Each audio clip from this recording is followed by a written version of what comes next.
Handshake, হাসি আর ফিসফিসানি, এটাই Donald ট্রাম্পের কূটনীতির এক ভিন্ন কৌশল।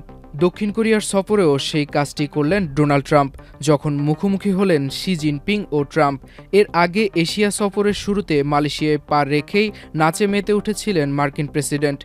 এসব ট্রাম্পের ক্ষেত্রে নতুন কিছু নয়। ট্রাম্প যেন ভালো করেই জানেন বিশ্ব নেতাদের সঙ্গে সম্পর্ক গড়ার ক্ষেত্রে নতুন কৌশল ব্যবহার করতে। দুই সুপার পাওয়ারের শীর্ষ নেতাদের মধ্যে এটি ছিল ২০১৯ সালের জি-20 সম্মেলনের পর প্রথম মুখোমুখি সাক্ষাৎ। প্রায় ৬ বছর পর আবারও করমর্দন, ক্যামেরার সামনে প্রশংসা বিনিময়, তারপর বন্ধ দরজার পেছনে ২ ঘণ্টার গোপন বৈঠক।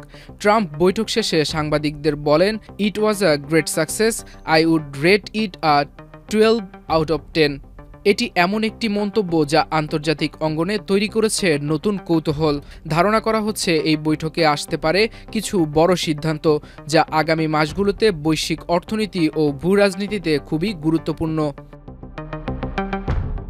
এই সাক্ষাৎকারের পরপরই বাণিজ্য যুদ্ধে বরফ গলতে শুরু করেছে। ট্রাম্প ঘোষণা দিয়েছে মার্কিন যুক্তরাষ্ট্র চীনের উপর আরোপিত শুল্ক কিছুটা শিথিল করবে। এর পরিবর্তে চীন রাজি হয়েছে ১ বছরের জন্য খনিজ রপ্তানির নতুন চুক্তিতে, যা প্রযুক্তি ও প্রতিরক্ষা শিল্পের জন্য অত্যন্ত গুরুত্বপূর্ণ। এই সিদ্ধান্ত যুক্তরাষ্ট্রের প্রযুক্তি সরবরাহ শৃঙ্খলে এক বিশাল স্বস্তি নিয়ে আসতে পারে। কিন্তু এখানেই শেষ নয়। বৈঠকে আলোচনায় এসেছে ইউক্রেন যুদ্ধ ও মধ্যপ্রাচ্যের উত্তেজনাও। দুই নেতা সম্মত হয়েছেন বিশ্ব শান্তি রক্ষায় সহযোগিতার নতুন অধ্যায়ের সূচনা করতে।